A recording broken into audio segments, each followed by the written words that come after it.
Hello मेरे प्यारे प्यारे बच्चों। तो आ गए आप। आए हो तो वीडियो को लास्ट तक देखना, क्योंकि आए हो तो कुछ ना कुछ पढ़ने ही आए होगे।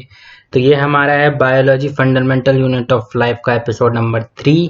जिसने भी एपिसोड नंबर 1 नहीं देखा और एपिसोड नंबर 2 नहीं देखा, डिस्क्रिप्शन में लिंक है और ऊपर आई बटन आ रहा होगा, वहां पर आपको लिंक मिल जाएगा। तो हमने अपना आधा चैप्टर कंप्लीट कर लिया था। आज हम स्टार्ट करेंगे अपने सेल ऑर्गेनल। तो देखते हैं क्या होते हैं सेल ऑर्गेनल। तो सेल ऑर्गेनल क्या होते हैं हमारे, ये हमें हेल्प करते हैं सेल को डिफरेंट डिफरेंट एक्टिविटी परफॉर्म करने में। आज हम यही पढ़ेंगे कि हमारे सेल ऑर्गेनल क्या होते हैं और उसके टाइप्स। तो पहले इसका एक बार स्ट्रक्चर समझ लेते हैं, फिर इसके फंक्शन देखेंगे कि ये क्या क्या काम करता है। आपके पेपर में डायरेक्ट क्वेश्चन आते हैं कि इसका स्ट्रक्चर कैसा होता है, क्या काम करता है और इसके फंक्शंस क्या क्या होते हैं। तो देख लेते हैं फटाफट से। The endoplasmic reticulum is a large network of membrane bound tubes and sheets. इसका मतलब ये है कि जो हमारा ER है, ER मतलब कि एंडोप्लाज्मिक रेटिकुलम, जो है हमारा नेटवर्क है ट्यूब्स और शीट्स का। ये देखो, ये डायग्राम आपको दिख रहा है। यहाँ पर जो ये है, ये क्या है हमारी, ये सारी हमारी शीट्स हैं, ठीक है। और ये क्या है, हमारी ट्यूब्स हैं। और इससे कितने सारे नेटवर्क हैं, आपको दिख रहे होंगे कि ये बहुत सारी हैं। तो इसका क्या है, ये लार्ज नेटवर्क है। और जो ये होती है हमारी, ये हमारी सेल मेम्ब्रेन के अंदर होती है, मतलब कि मेमोरी बाउंड होती है। तो जो हमारी ये ट्यूब्स हैं और जो हमारी शीट्स हैं, ये सारी की सारी मेमोरी बाउंड होती है और इनका लार्ज नेटवर्क होता है। तो आपको इनका स्ट्रक्चर समझ में आया, बिल्कुल ही सिंपल है। तो चलिए अब देख लेते हैं इसके फंक्शन कि ये कैसे कैसे काम करता है। इसके जो फंक्शंस हैं वो 2 टाइप्स पे हमारे डिपेंड होते हैं। एक होता है स्मूथ और एक होता है रफ, जो कि मैंने आपको यहाँ डायग्राम में दिखाया हुआ है। फिर से दिखा देता हूँ।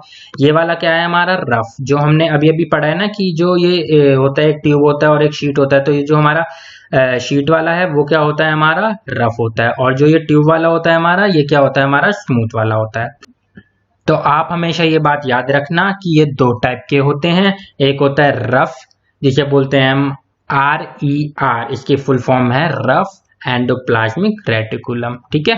और एक होता है स्मूथ, स्मूथ मतलब कि SER, जिसकी फुल फॉर्म है स्मूथ एंडोप्लाज्मिक रेटिकुलम। तो ये इन दोनों फंक्शन के ऊपर हमारा डिपेंड करता है। देखते हैं कैसे। स्मूथ, स्मूथ का मतलब आप समझते होंगे। स्मूथ का मतलब एकदम स्मूथ होता है, जिसमें बिल्कुल भी, जैसे बोलते हैं स्मूथ रोड है हमारी। स्मूथ रोड पे क्या होता है, बिल्कुल भी गड्ढे नहीं होते, ठीक है। तो जो स्मूथ रोड होती है, बिल्कुल स्मूथ होती है, वहां पे कुछ भी नहीं होता। तो वहां पर कुछ भी नहीं होता मतलब कि यहाँ पर राइबोसोम्स नहीं है हमारे, मतलब कुछ भी नहीं होता, मतलब do not have ribosomes, okay. और जो हमारा रफ वाला है, वहां पर क्या होता है, प्रेजेंस ऑफ राइबोसोम्स। रफ मतलब कि गड्ढे होते हैं। आप रोड पे जा रहे हो, आपको गड्ढे मिलेंगे, मतलब क्या बोलोगे, एकदम रफ रोड है, जैसे यहाँ पर डायग्राम में भी दिखाया हुआ है। ये क्या है, रफ है। रफ में क्या है, गड्ढे। गड्ढों को क्या बोलते हैं, राइबोसोम्स, ओके। और यहाँ पर क्या है, एकदम स्मूथ, मतलब कि यहाँ पर कोई गड्ढा नहीं है। गड्ढा नहीं है तो नो राइबोसोम्स। तो मतलब आपको समझ में आया, पहला पॉइंट क्लियर हुआ कि रफ में क्या है, गड्ढे हैं। गड्ढे क्या है, राइबोसोम्स। और स्मूथ में क्या है, कोई भी गड्ढा नहीं है, मतलब कि डू नॉट हैव राइबोसोम्स। अब जो हमारा स्मूथ है, वहां पर क्या मैन्युफैक्चर होता है, मैंने अभी अभी आपको बताया था कि हमारा जो ER है, उसमें क्या होता है, ER मतलब कि एंडोप्लाज्मिक रेटिकुलम। उसमें क्या होता है, कुछ ना कुछ बनता रहता है, नई नई चीजें बनती रहती है, मैन्युफैक्चरिंग होती रहती है। तो यहाँ पर क्या होती है, हमारी मैन्युफैक्चरिंग होती है फैट मॉलिक्यूल्स की और लिपिड्स। इन्हें लिपिड्स मान लो या फिर फैट मान लो, ठीक है। इंपॉर्टेंट फॉर सेल फंक्शन, जो कि हमारे सेल फंक्शन के लिए बहुत ज्यादा इंपॉर्टेंट होता है। तो यहाँ पर क्या बनता है हमारे स्मूथ में, स्मूथ होगा तो मोटापा बढ़ेगा। अब अगर रफ रहेगा, वहां पर प्रेजेंस होगी हमारी राइबोसोम्स की, तो राइबोसोम्स बनाएगी हमारी प्रोटीन्स। तो आपको समझ में आया कि हमारा ER क्या होता है, सिंपल एकदम, बस ये याद रखना, ट्यूब्स और शीट्स का लार्ज नेटवर्क होता है ये। उसके बाद इसके फंक्शन 2 टाइप पर डिपेंड करते हैं, स्मूथ और रफ। स्मूथ में राइबोसोम्स नहीं होते। मैन्युफैक्चरिंग किसकी होती है, फैट की होती है या फिर लिपिड्स की बोल सकते हो आप। ठीक है। और हमारे जो रफ है, रफ में क्या होता है, रफ में प्रेजेंस होता है हमारे राइबोसोम्स। राइबोसोम्स क्या करते हैं, हमारी प्रोटीन्स को बनाने में हेल्प करते हैं। तो ये 2 पॉइंट्स आपके फंक्शन हो गए।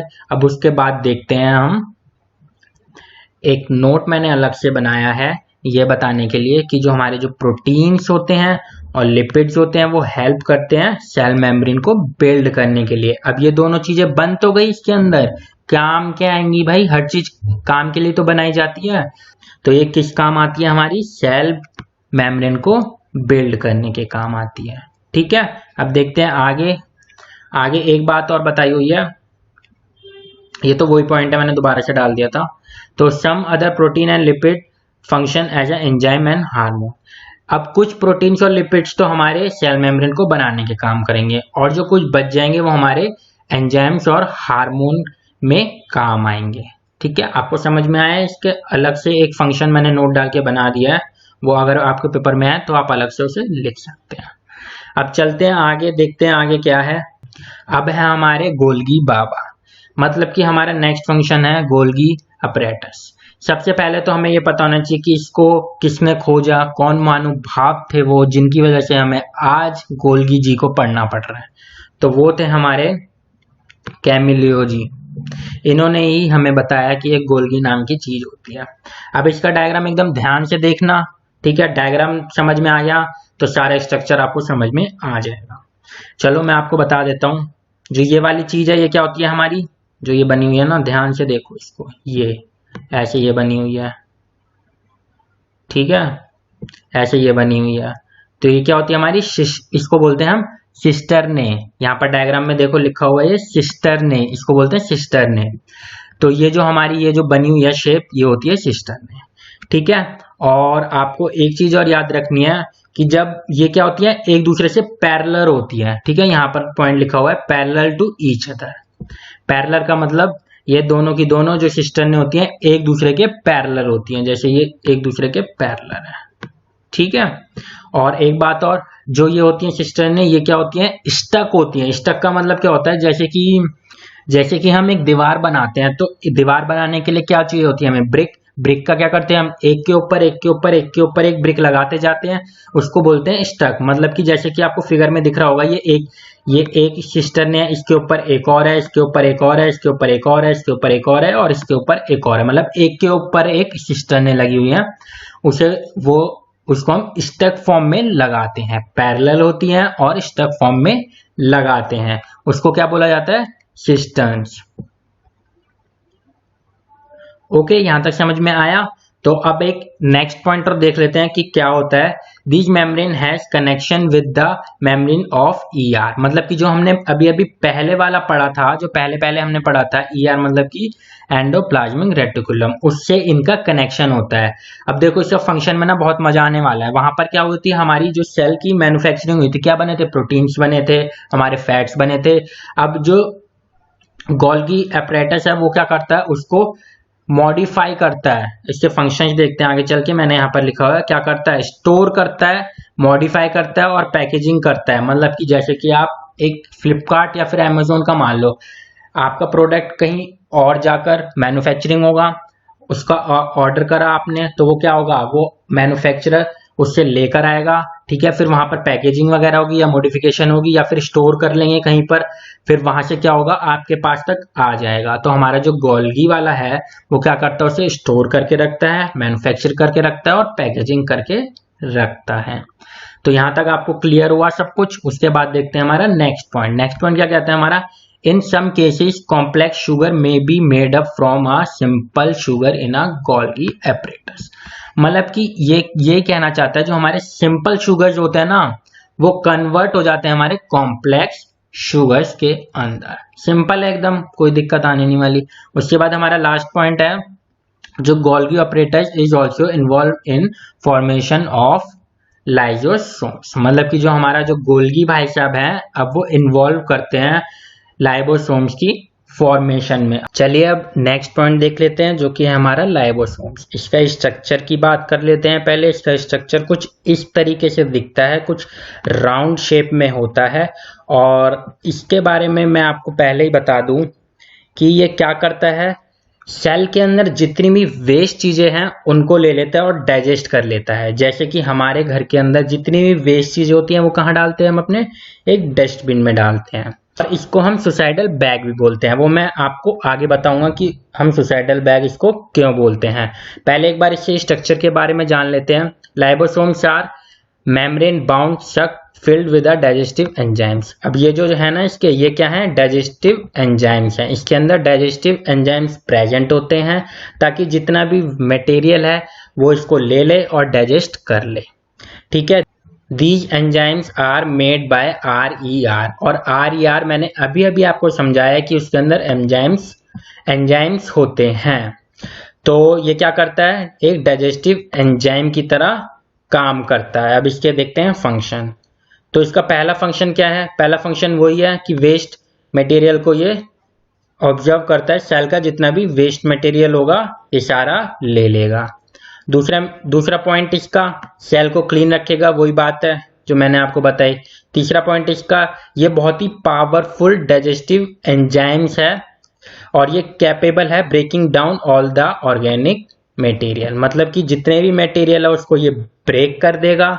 ठीक है, और सारे मटेरियल पावरफुल एंजाइम्स को ये डाइजेस्ट कर लेगा। ओके, तो यहां तक समझ में आया। अब देखते हैं कि इसको सुसाइड बैग क्यों कहा गया है। सुसाइड बैग इसको इसलिए कहा गया है क्योंकि जब भी हमारा सेल डैमेज होगा हमारे बर्स्ट हो जाएंगे, मतलब कि फट जाएंगे, और enzymes digest their own cell, मतलब कि जो उसके एंजाइम्स होंगे सेल को डाइजेस्ट कर लेंगे। मतलब कि एक तरीके से ये सुसाइड ही है। जब हमारा सेल डैमेज हो जाएगा, लाइबोसोम बस्ट हो जाएगा, तो जो भी सारा वेस्ट मटेरियल है वो कौन लेगा, हमारे लाइबोसोम्स तो बस्ट हो गए ना। तो क्या कहते हैं, lysosomes is also known as suicide bags. है हमारा माइटोकॉन्ड्रिया। बचपन में गेम तो खेला था ना कॉन्ट्रिया, उसकी तरह नहीं है ये, लेकिन हाँ कुछ कुछ उसकी तरह है। तो पढ़ लेते हैं। माइटोकॉन्ड्रिया को हमने क्या बोला है, एक पावर हाउस ऑफ सेल बोला है। अब ये क्यों बोला है, अभी बताएगा क्यों बोला है। देखो भाई, ये होता है पावर हाउस ऑफ सेल, मतलब कि सेल के अंदर जितनी भी पावर जा रही है वो किससे जा रही है, हमारे माइटोकॉन्ड्रिया से। अब हमारे घर में इलेक्ट्रिसिटी लगी हुई है तो एक उसका मेन जगह होगी जहां से वो पावर सप्लाई करेगा। ठीक है, ऐसे ही हमारे सेल के अंदर जो पावर सप्लाई होगी वो होगी हमारे माइटोकॉन्ड्रिया से। अब इसका थोड़ा सा एक स्ट्रक्चर देख लेते हैं, बताता हूँ क्या है इसमें। माइटोकॉन्ड्रिया में हमारी दो मेम्ब्रेन होती हैं, 2 मेम्ब्रेन्स। जो आउटर वाली मेम्ब्रेन होती है उसको बोलते हैं हम पोरस। पोरस मतलब कि जैसे ये मान लो ये है हमारा माइटोकॉन्ड्रिया।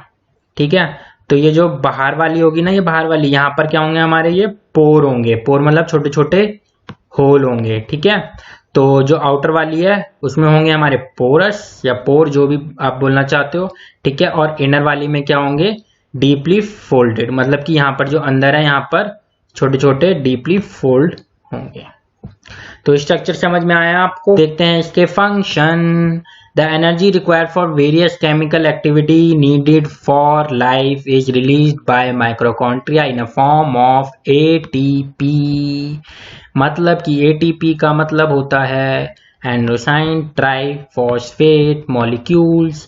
मतलब कि क्या होता है इसका, इसमें जो होते हैं हमारे जो ATP बनते हैं, एनर्जी रिलीज होती है ATP के फॉर्म में।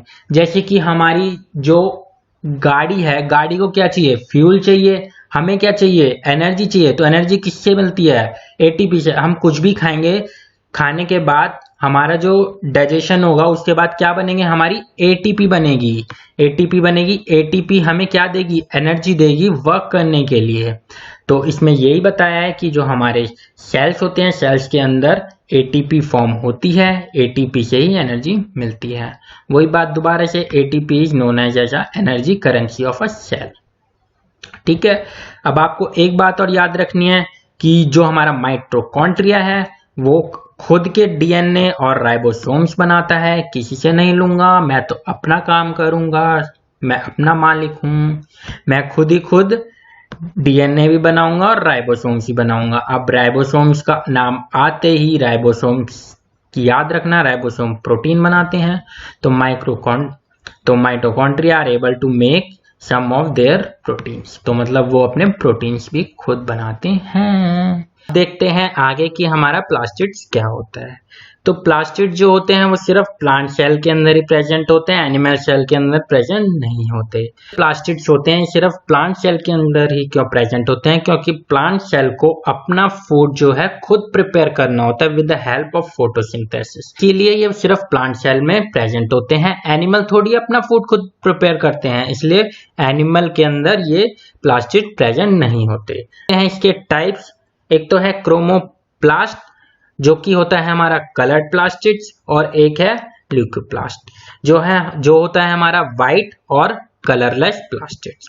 तो plastid contain the pigment chlorophyll are known as chloroplast.